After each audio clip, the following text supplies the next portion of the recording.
우리 옆 사람들과 인사하는 시간 갖겠습니다. 예수님의 이름으로 사랑합니다. 사랑합니다. 우리 문건호 성도님이 그 전도를 하셨는데 다음에 소개하는 걸로 하고요. 우리 잠깐 뒤를 보시면 우리 윤 권사님 옆에 새로운 뉴 페이스가 계십니다. 우리 환영하면서 박수를 하겠습니다. 다음으로 정식으로 소개하도록 하겠습니다. 오늘 본문의 1절에 보면 마지막 부분에 흩어진 나그네라는 말씀이 있습니다. 여기 흩어지다라는 말은 여러분 자주 들어보셨죠? 디아스포라라고 헬라어로 읽습니다. 디아스포라 자주 언급하고 있는데요. 이 단어의 의미는 특정 민족이나 집단이 살던 지역을 떠나 다른 지역에서 공동체를 형성한 현상을 디아스포라라고 말하고요. 또 그렇게 흩어져 사는 사람들을 또 디아스포라라고 이야기합니다. 성경에 보면 디아스포라가 자주 있었어요.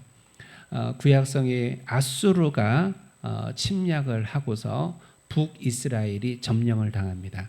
아수르의 정책에 의해서 이스라엘의 북왕국에 살던 사람들을 아수르의 지배권 아래에 있는 여러 지역, 여러 민족, 여러 나라로 흩어놨어요. 이게 아수르의 정책이에요. 그래서 그때 아수르에 의해서 흩어졌던 북왕국 사람들은요, 다시 돌아오지 못했습니다. 이들은 성경에도 언급되지 않는 정말 처참한 삶을 살아가게 되죠. 두 번째 대표적인 디아스포라가 이번에는 바벨론 제국에 의해서 남왕국이 멸망을 당할 때입니다. 이 바벨론은 아수르와 달리 이 남왕국 유다 백성들을 포로로 끌고 가서 자기 나라에서 살게 했습니다. 그래서 우리가 잘 아는 에스더 그리고 다니엘이 그 시대의 인물이죠. 그렇게 해서 다니엘 같은 경우도 다시 유대 땅으로 돌아오지 못하죠. 너무 늙어서. 그런 것처럼 바벨론에 끌려간 포로들 중에는 돌아오지 못하고 혹은 돌아오지 않고 이방 지역에 살았던 이들이 많았습니다. 이후에 로마 전쟁에 의해서 이 팔레스타인 즉 유대 땅에서 추방되거나 또 이 전쟁터에서 도망하거나 혹은 접근이 제한된 사람들이 있었어요. 특별히 이 네로 황제, 여러분 그 유명한 사람이죠. 로마의 황제 중에 왜 손을 이렇게 내리면 사형에 처해져. 그 유명한 그리고 잔인했던 그리고 난폭했던 로마 황제 네로에 의해서 어마어마한 박해가 그리스도인들에게 있었어요. 그래서 이 그리스도인들이 사방으로 도피하게 됩니다. 물론 성경에 보면 네로 황제 이전에도 박해들이 있었어요. 그래서 계속된 이 로마 제국의 박해로 인해서 이 박해는 몇백 년 동안 이어집니다. 그래서 이 그리스도인들이 사방으로 흩어지게 되죠. 우리는 그들을 디아스포라라고 얘기하고 있는데요. 베드로전서 1장 1절에 보면 예수 그리스도의 사도 베드로는 본도, 갈라디아, 갑바도기아, 아시아와 비두니아에 흩어진 나그네. 여기 이 지역은 소아시아 지역입니다. 그래서 지금 디아스포라 중에서도 맨 마지막을 배경으로 하고 있는 즉 핍박과 박해 속에서 도피한 그리스도인들 이들을 대상으로 한 편지라고 우리가 여길 수 있습니다. 흩어지다라는 것이 그런 의미인데요. 흩어진 나그네라는 뜻은 무슨 말일까요? 나그네 말 그대로입니다.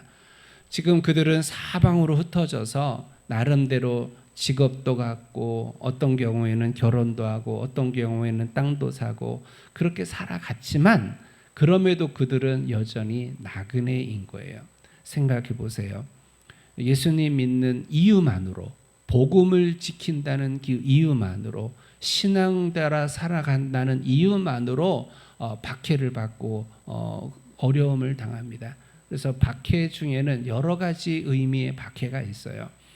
물물 교환을 못하게 하는 경우도 있고 정말 예수 믿는다는 이유만으로 재산을 몰수당하는 박해도 있고요.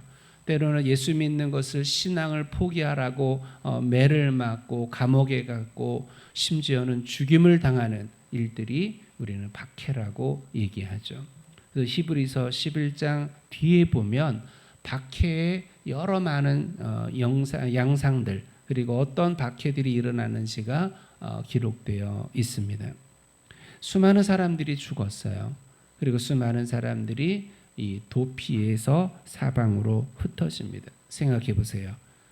지금까지 살아왔던 삶의 모든 터전을 다 놔두고 지금까지 내가 읽어왔던 모든 부동산들, 인간관계들, 또 때로는 가족들 다 버리고 삽시간에 도망가야 했던 그 마음들, 또 그 아픔들, 또 그 경제적인 곤란함들, 또 그 보고 싶은 사람들, 고향에 돌아가고 싶은 마음들 얼마나 힘들었겠습니까? 그래서 우리는 그들을 향해 흩어진 나그네라고 말하는 거예요. 그러면 그 소아시아로 흩어졌던 그리스도인들만 흩어진 나그네인가? 그렇지 않습니다.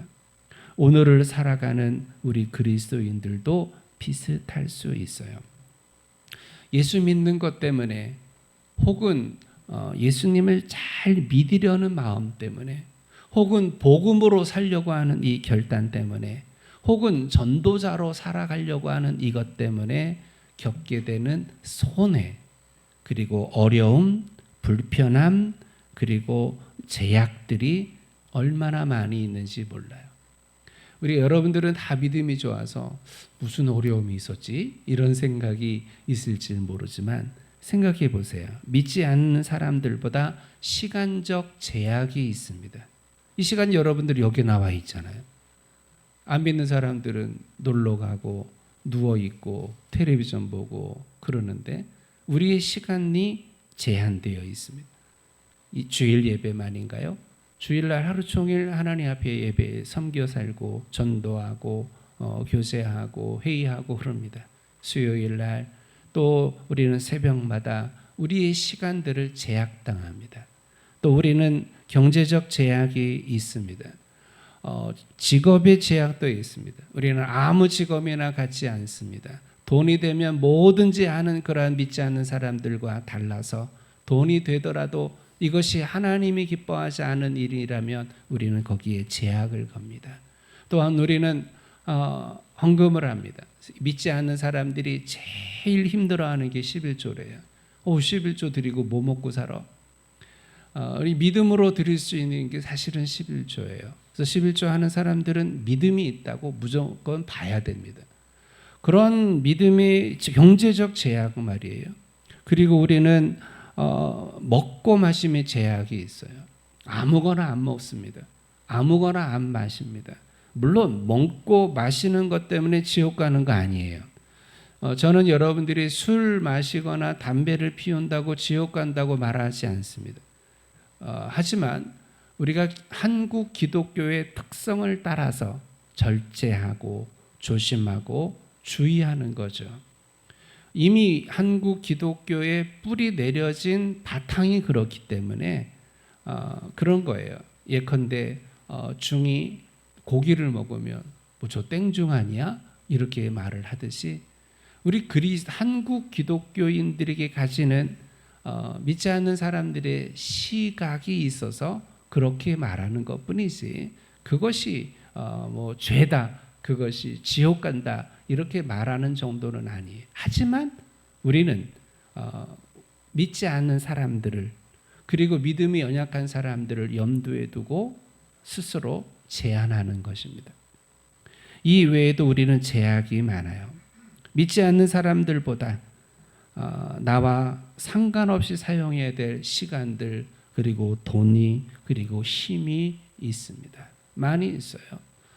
그리고 제가 자주 얘기하잖아요. 주중에 우리 예수 믿는 성도들끼리 만나자. 그럼 만나면 그냥 만나나요? 시간이 내가 투자를 해야 돼요. 그냥 만나나요? 차를 마시든 밥을 먹든 돈이 투자되죠. 저만 해도 우리 가정만 해도요. 한 달에 성도들 만나서 식사하는 비용이 어마어마하게 많습니다. 우리들은 어떤 그런 시간 믿지 않는 사람들과 다른 투자들을 해야 되고 다른 일들을 해야 됩니다. 경우에 따라서 우리는 정말 상상도 하지 못한 어떤 선택들을 합니다. 그러면 이렇게 질문해야 되죠. 흩어진 나그네로 살았던 그 디아스포라, 그들은 억울했을까? 예수 믿는 것 때문에 신앙을 지키기 위해서 자기 고향과 자기의 모든 자산들을 버리고 소아시아로 흩어진 그들은 억울하게 살았을까? 맨날 원망하며 살았을까? 하나님을 원망하고 그때 도망가지 말았어야 되는데, 그때 내가 예수 안 믿겠다고 그냥 그렇게 말했어야 되는데, 그렇게 생각했을까요? 그렇지 않습니다. 여러분들은 예수 믿는 것 때문에, 복음을 지키는 것 때문에, 하나님을 기쁘시게 하는 것 때문에, 전도자의 사명을 감당하는 것 때문에 손해보고 억울하고 덜 받고 더 쓰고 제한되어지는 것 때문에 억울하십니까? 그렇지 않습니다. 손해라고 여기십니까? 낙심하십니까? 원망하십니까? 그냥 때려쳐야 된다고 생각하십니까? 우리는 그럴 수 없어요. 왜냐? 그 몇 가지 이유를 오늘 본문에서 살펴보려고 해요.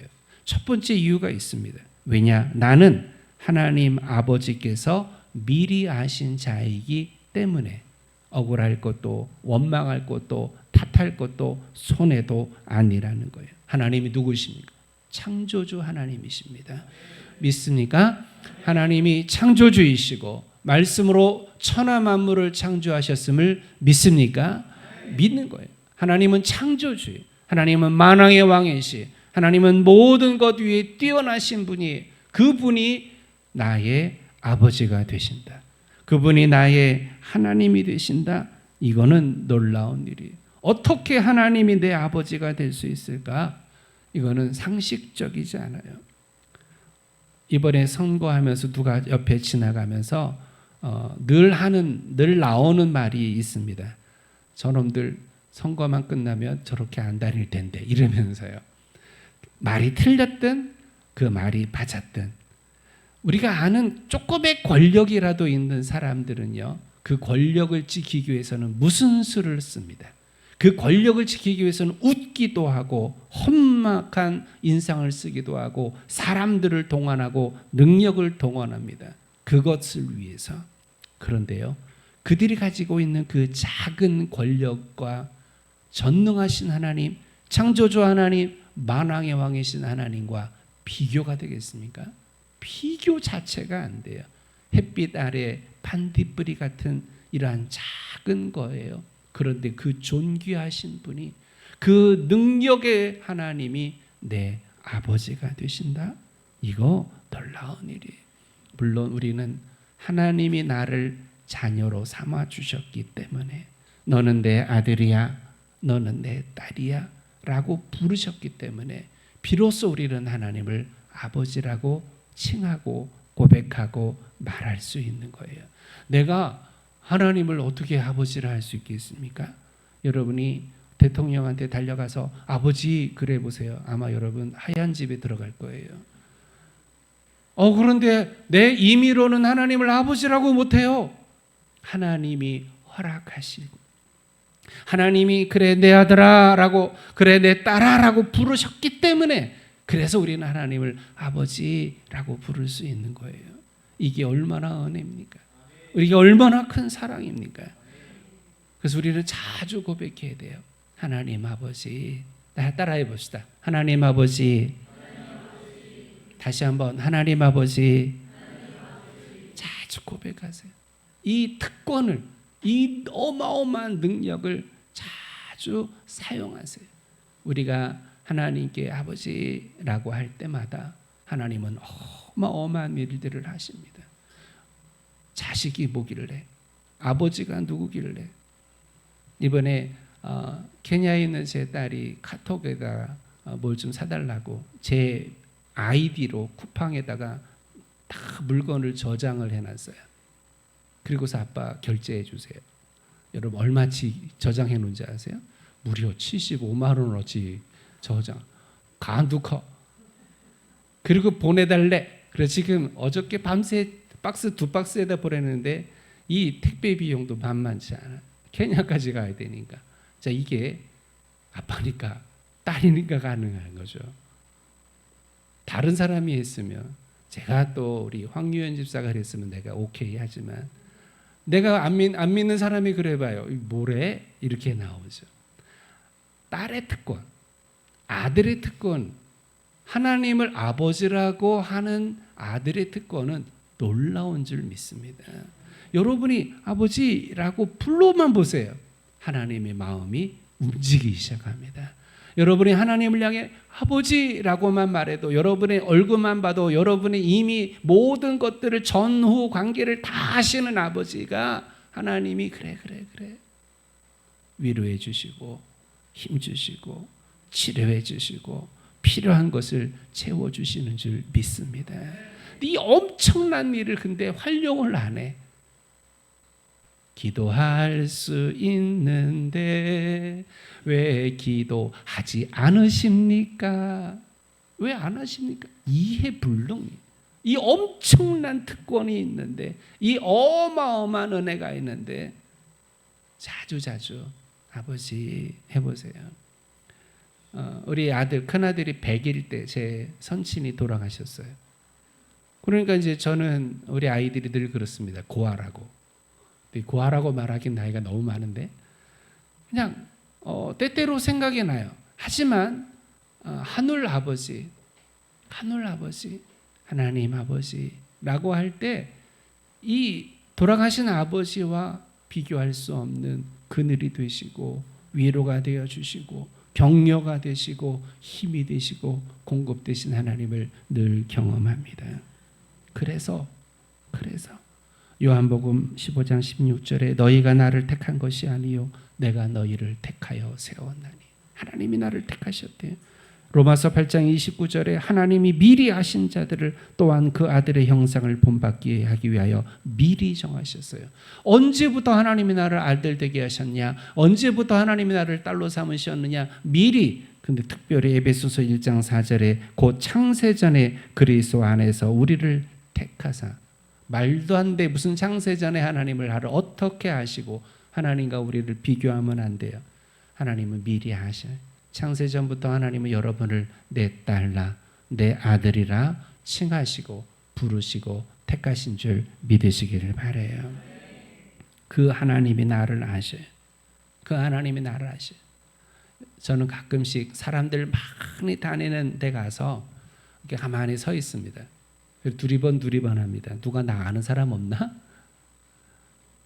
정신없는 짓이지만 늘 경험합니다. 나 아는 사람 한 명도 없더라고요. 저 광화문에 가서 그런 적이 있었어요. 젊은 날에 진짜 사람들 많이 다니거든요. 그 많은 수백 수천의 사람들이 다닐 때 가만히 서서 사방을 보는데 나 아는 사람 아무도 없더라고요. 그러면 거기서만 나 아는 사람이 없느냐? 오늘을 살아갈 때도 나 아는 사람이 없어요. 나한테 별로 관심이 없어. 사람들은 별로, 제가 반쪽을 노란색으로 하고 반쪽을 빨간색으로 하면 나를 알까? 관심을 가질까? 관심이 없어요. 나에 대해서. 이 세상에서 여러분에게 대하여 관심 가진 사람이 있다고 생각하십니까? 여러분 개인에게 관심 있는 사람이 있는지 아십니까? 없어요. 그런데 하나님은 여러분을 위하여 지대한 관심을 가지세요. 불꽃 같은 눈으로 계속 바라보고 계세요. 여러분을 깊이 사랑하세요. 그러니 그 하나님이 너무 감사하고 그 하나님 때문에, 그 하나님으로 인하여 내가 어려움 당해도 그 상관없어요. 나를 그렇게도 사랑하시는 하나님 아버지 때문에 내가 손해를 봐? 괜찮아요. 상관없어요. 딸이 나에게 주는 사랑, 딸이 나에게 주는 그 마음, 딸이 나에게 주는 그 가슴 깊은 은혜, 이 관계 때문에 그 친구가 75만 원을 이렇게 지불하라고 해도 그냥 그러면서 지불합니다. 그 하나님의 사랑은 비교할 수 없죠. 하나님의 은혜는 비교할 수 없죠. 두 번째, 우리는 성령 하나님이 나를 거룩하게 하셨기 때문에 우린 오늘 억울한 것도 손해도 원망도 없어요. 본래 나는 허물과 죄로 죽었던 자예요. 본래 나는 육체 욕심을 따라 지내며 육체와 마음이 원하는 것을 하는 악한 자였어요. 그래서 에베소 2장은 본질상 진노의 자녀였다. 본질상 마귀의 자녀였다. 마귀의 자녀로 살다가 마귀 짓을 하다가 수많은 죄를 먹고 마시며 살다가 죽어서 영원히 천국 가야 될 사람들이 저와 여러분이에요. 그런데 하나님이 나를 사랑하셔서 예수 그리스도로 나를 속량해 주시고 그 놀라운 구원의 은혜를 성령님이 내 안에서 이루시는데요. 성령님이 자주 말씀드리지만 성령 하나님이 하신 일들은 정말 놀랍습니다. 왜냐? 예레미야 선지자가 말한 것처럼 이 세상에서 가장 더럽고 가장 부패하고 가장 추한 게 뭐냐? 너의 마음이다라고 말씀해요. 실제 내 마음이 얼마나 더럽습니까? 여러분 아시잖아요. 지금 예쁘게 입고 화장도 하고 머리도 꾸몄지만 이 마음은 숨길 수가 없어요. 이 마음, 성령님이 없는 마음, 예수가 없는 마음, 복음이 없는 마음이 얼마나 더러운지, 얼마나 추한지, 얼마나 추잡한지 내가 알아요. 그런데 이 더러운 마음에 누가 오셨냐? 성령님이 오셔요. 그 더러운 내 마음에 임재하셨어요. 그것만으로도 감사해요. 그것만으로도 더러운데 여러분 안 가려고 하잖아요. 더러운데 얼른 돌이키잖아요. 그래서 성령님은 만물 중에 가장 더러운 내 마음에 말없이 오셔서 이 마음을 거룩하게 하시고 이 마음에 예수를 믿을 믿음을 선물로 심어 주시니 이 은혜가 얼마나 커요. 이 얼마나 이후로도 성령님은 늘 우리를 안아주시고 성령님은 계속 우리와 함께 하시고 성령님 우리에게 말씀이 기억나게 하시고 또 성령이 우리를 위해 탄식하고 계시니 얼마나 감사해요. 세 번째로 나는 예수 그리스도의 핏부림을 받은 자예요. 앞서 말한 대로 우리는 죄 가운데 있는 자예요. 그래서 구약 성경에 보면 제사가 나오는데 속죄 제사가 나와요.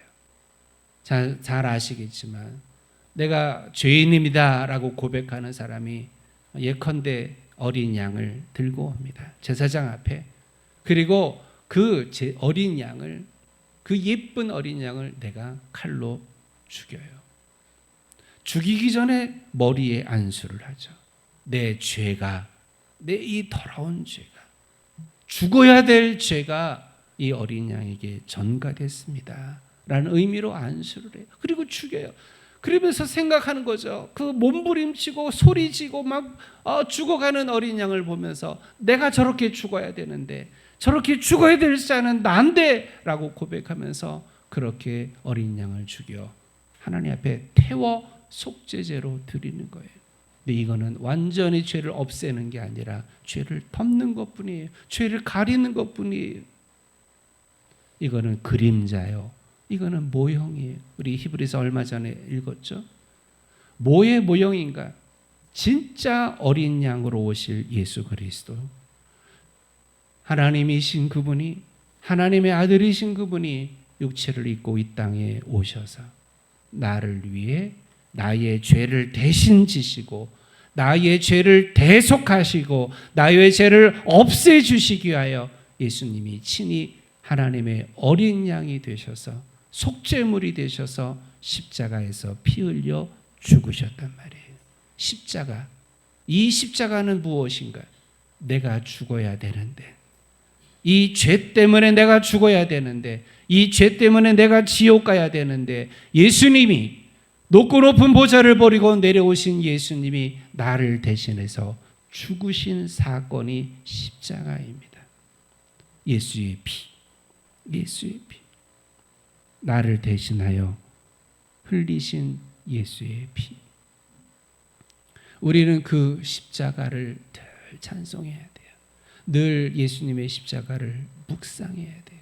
그래서 사도 바울은 고백합니다. 나는 십자가만 자랑합니다. 나는 십자가를 날마다 내 등에 짊어지고 나는 나아갑니다.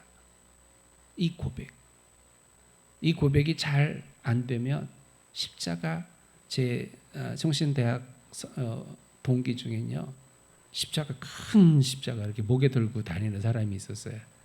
애들이 막 놀렸는데 생각해 보니까 의미가 있는 것 같아요.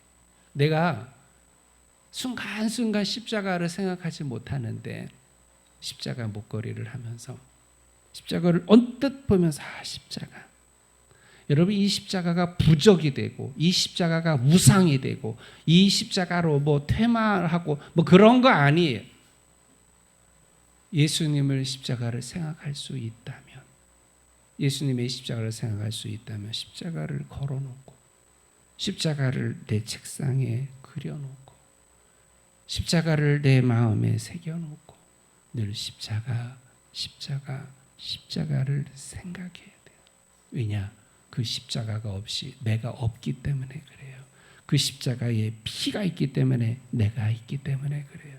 그런데 예수님은 나의 죄를 대속하기 위해 십자가에서 죽으신 것뿐만 아니라 죽은 지 사흘 만에 부활하셨어요. 부활하셔서 오늘 말씀에도 나왔지만 나에게 산 소망이 되셨어요. 산 소망이 뭡니까? 나도 예수님처럼 부활할 것이에요. 나도 예수님처럼 신령한 몸을 입을 거예요. 나도 예수님처럼 하나님 앞에 설 것이고 나도 예수님과 함께 천국에서 영원히 살 것이라는 소망을 가질 수 있게 되었다는 거예요. 본문 뒤에 부분에 보니까 썩지 않고 더럽지 않고 쇠하지 아니하는 유업을 얻게 될 것이다라고 말씀하고 있습니다.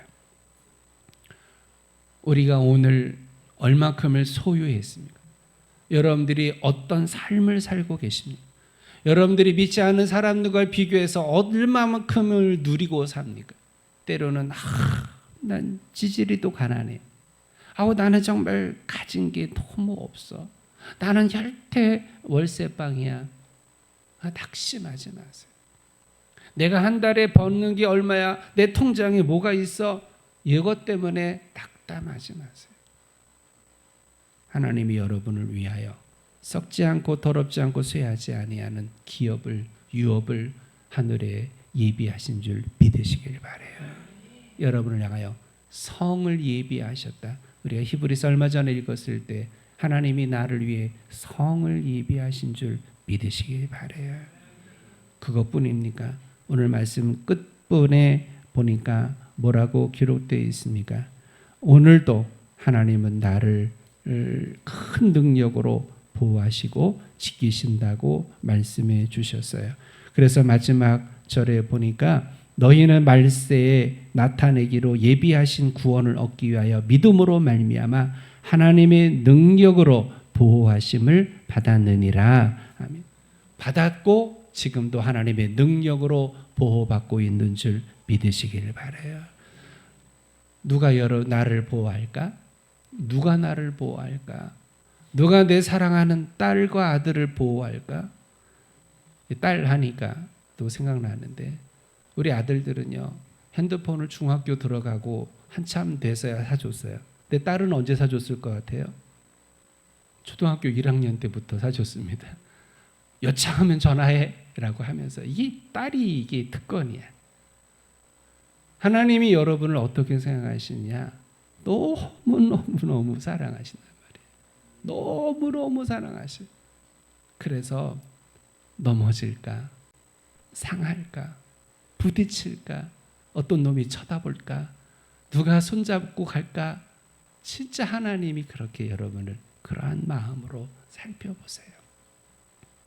그런데 아빠라고 하는 사람은 능력이 없어요. 말만 이러지 뭐 해줄 수 있는 게 없어요. 말만 이러지 함께 있을 수도 없어요. 아이가 키르기스탄에 2년 있는 동안에 저희는 한 번도 가지 못했잖아요. 그랬더니 아이들이 그 주변 성도들이 그렇대요. 너 고하니? 너 엄마 아빠 왜 한 번도 안 오니? 다 오는데 왜 너네 그러니? 못 갔어요. 우리의 한계는 그래요. 근데 하나님은 한계가 없으세요. 큰 능력으로 원하면 모든 일들을 이루시는 능력으로 사랑하는 여러분들을, 사랑하는 자녀에게 필요한 만큼 공급해 주시고 필요한 만큼 함께 있어 주시고 필요한 만큼 도우시는 사랑의 아버지인 줄 믿으시길 바라요. 그 아버지, 그 예수님, 그 성령님의 은혜가 있는데 그 엄청난 사랑을 받았고 엄청난 사랑을 지금도 받고 있는데 우리가 원망하겠어요? 우리가 어떻게 탓하겠어요? 우리가 어떻게 손에 조금 본다고 투덜투덜 댈 수 있겠어요? 우리가 아쉽다고 말하겠어요? 저는 그렇게 못합니다. 저는 그렇게 못합니다. 우리 김채영 권사님도 오래됐어요. 벌써 저분도 암 3, 4기에 있었어요. 정말 위험했어요. 그런데 그때 하나님이 개입해 주셨어요. 그래서 치료받는 과정에 동일하게 치료받는 사람들은 구역질하고 토하고 힘도 못 쓰고 정말 누워서만 지내는데 저분은요 얼마나 팔팔하게 움직이고 활동하고 예배했는지 어마어마해요. 마지막 치유 과정이 끝나고 나서 의사가 그랬대요. 제가 육안으로 아무리 살펴봐도 암세포가 없습니다. 뭐 이럴 수가 있겠어요? 이럴 수가 없죠. 기적이죠. 기적이죠. 우리가 하나님이 그 권사님을 통해서 주변 사람들에게 많이 전도하고 그랬었어요. 그 하나님의 놀라운 은혜, 그 하나님의 놀라운 능력이 있는데 우리가 어떻게 오늘의 피곤함, 오늘의 시간적, 물질적, 관계적 제약 때문에 원망하겠냐 말이에요. 투덜댈 수 있냐 말이에요. 못해요. 그저 감사. 성경은 그래서 우리에게 말합니다. 범사에 감사하라. 항상 왜 안 나와요? 항상 기뻐하라. 쉬지 말고 기도하라. 범사에 항상 좀 크게 좀 해보세요. 항상 범사에 맞아요? 어쨌든 감사하고 기뻐하고 행복하세요. 주님만 바라보며 신뢰하며 믿으면서 우리 노집사 맨날 싱글싱글 웃는 인상인데 와이프가 암에 걸렸다니까 얼굴이 세상 처음 보는 얼굴을 하고 다녀요. 하나님 믿자. 너를 사랑하시는 하나님 신뢰하자. 너를 사랑하시는 하나님이 치유하실 거야. 우리 그 하나님이 있어서 감사합니다. 우리 기도하는 시간 갖고 예수의 보혈 그 은혜를 기억하는 성찬 예식으로 이어가겠습니다.